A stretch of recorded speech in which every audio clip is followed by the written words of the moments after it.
You can put lipstick on a pig, but it's still a pig.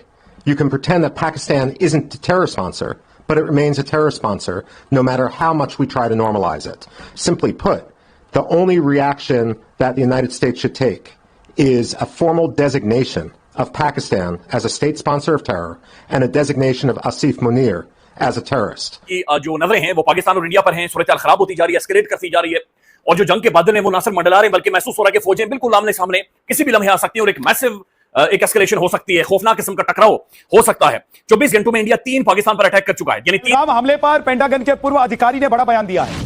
उन्होंने कहा कि पाक आर्मी चीफ आसिम मुनीर को आतंकवादी घोषित करे अमेरिका, पाकिस्तान को आतंक प्रायोजित करने वाला देश घोषित करे अमेरिका।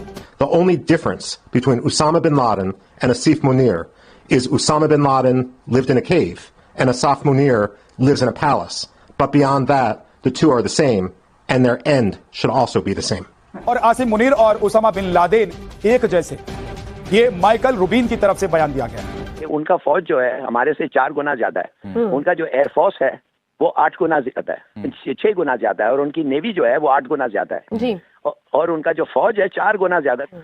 मगर इनको समझना चाहिए और सोचना चाहिए कि हम एक ही तैयारी कर रहे हैं इतने सालों से। तुम लोग टेररिस्ट हो, जिहादी हो, चोर उचक्के डकैत हो, तुम्हारे बस का कुछ नहीं है। मैं तुम्हारे मुंह पे कह रहा हूं तुम्हारा आर्मी चीफ चोर है, मैं तुम्हारे मुंह पे कह रहा हूं।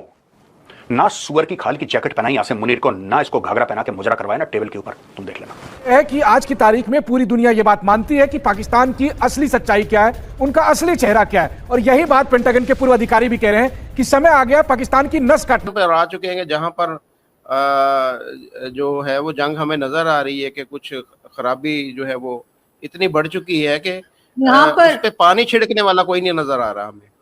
नहीं, आप बिल्कुल ठीक कह रहे हैं मुजफ्फर, आप बिल्कुल एक एक बात जैसे आपने कही है वो डेफिनेटली यही कुछ हो रहा है और लोग यही फील कर रहे हैं। लेकिन यहाँ पर मैं 2 चीजें जरूर बोलना चाहूंगी।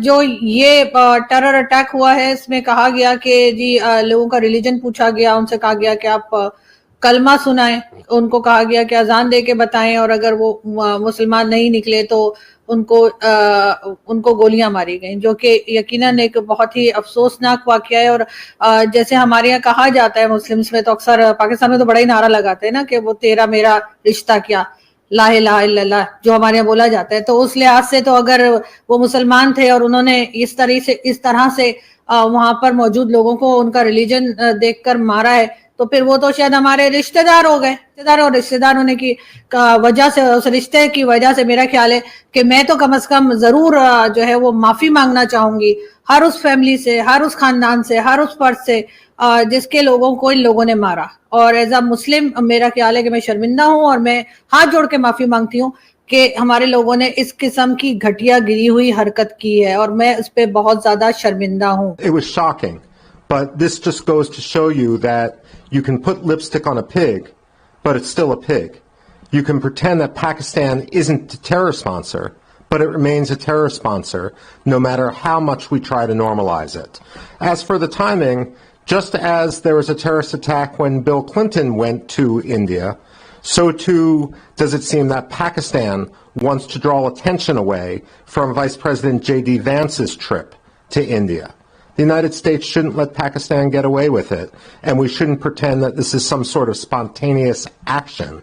And simply put, the only reaction that the United States should take is a formal designation of Pakistan as a state sponsor of terror and a designation of Asif Munir as a terrorist. The only difference between Osama bin Laden and Asif Munir is Osama bin Laden lived in a cave and Asif Munir lives in a palace. But beyond that, the two are the same, and their end should also be the same. तुम लोग terrorist हो, जिहादी हो, चोर उचक्के डकैत हो, तुम्हारे बस का कुछ नहीं है। मैं तुम्हारे मुंह पे कह रहा हूं तुम्हारा आर्मी चीफ चोर है, मैं तुम्हारे मुंह पे कह रहा हूं। ये सिनेरियो क्यों पेंट कर रहे हो कि अगर इंडिया ने ये कर दिया तो हम ये कर देंगे, न्यूक्लियर न्यूक्लियर न्यूक्लियर। कलेजा होना चाहिए, करके दिखाओ कुछ बेटा, तुम करके दिखाओ। ना सुअर की खाल की जैकेट पहनाई आसिम मुनीर को, ना इसको घाघरा पहना के मुजरा करवाया ना टेबल के ऊपर, तुम देख लेना। न्यूक्लियर न्यूक्लियर, अभी निकालते हैं तुम्हारी खाल सुअरों, अभी रुको। Will the US play its role in preventing, अच्छा इसने तो सरेंडर कर दिया पहले ही। World's first direct war between two nuclear powers. ये पाकिस्तानियों का इतना दिमाग खराब है, हर चीज में न्यूक्लियर। ये क्या करते हैं, दुनिया को ब्लैकमेल करते हैं, दुनिया को करते हैं तुम्हारे पास न्यूक्लियर है ना, हमारे पास भी है, ठीक है, बकवास बंद करो, तुम्हारे मुंह के अंदर बम डाल देंगे वरना, not nuclear grenade. If India suspended India's water treaty, if क्या है, what do you mean if India has suspended? भाई साहब कोई इफ नहीं है, इंडिया ने कर दिया suspend. Then will other sensitive agreements between the two nuclear powers be able to survive?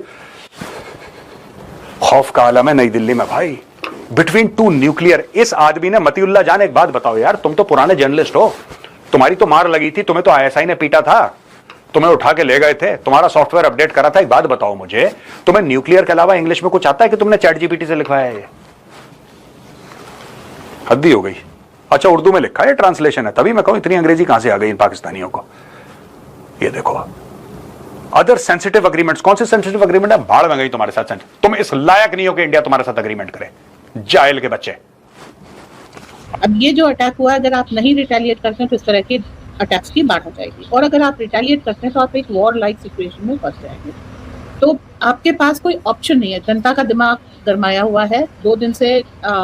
किसी को भी मतलब आप ये कह लीजिए चैन है नहीं, everybody wants some action to be taken, कहीं ना कहीं कुछ ना कुछ जरूर होना चाहिए, और ऐसा होना चाहिए ताकि उसका दूरगामी परिणाम हो। अब आते हैं पाकिस्तानी आर्मी पे। ये तो शुरू से ही सुपारी जनरल्स रहे हैं, इसलिए इनका नाम मैंने ही लिया कि अमेरिका से पैसे लेते हैं, सुपारी लेते हैं। अभी अमेरिका नहीं कहूँगी, डीप स्टेट कहूँगी कि डीप स्टेट से पैसे लेते हैं, सुपारी लेते हैं, काम को एग्जीक्यूट करते हैं, क्योंकि इनकी तरफ आया हुआ एक भी पैसा कभी भी जनता के कल्याण में नहीं जाता। ये हमेशा ये जनरल्स लेते हैं, अपनी फैक्ट्री स्टैब्लिश करते हैं और आराम से रहते हैं। तो अब अगर आपको युद्ध में नहीं जाना है तो आपके पास क्या ऑप्शन है? फर्स्ट, खोज करके एक एक आर्मी के प्रेजेंट जनरल और एक्स जनरल को मारिए। आप पाकिस्तानी आर्मी को आप जो है टेररिस्ट घोषित कर दीजिए। इस समय एक वो चल रही है बैठक, जिसमें बहुत सारे राजनयिक, 12 देशों के करीब राजनयिकों को मोदी सरकार ने बुलाया हुआ है और उनको ब्रीफिंग कर रहे हैं। मतलब अभी तक जब आपने सर्जिकल स्ट्राइक की थी, आपने बालाकोट की एयर स्ट्राइक की थी, आपने कभी किसी डिप्लोमेट को नहीं बताया, बल्कि बालाकोट की स्ट्राइक करने के बाद आपने वेट किया दुनिया उठ जाए तब अनाउंस करें, ठीक है?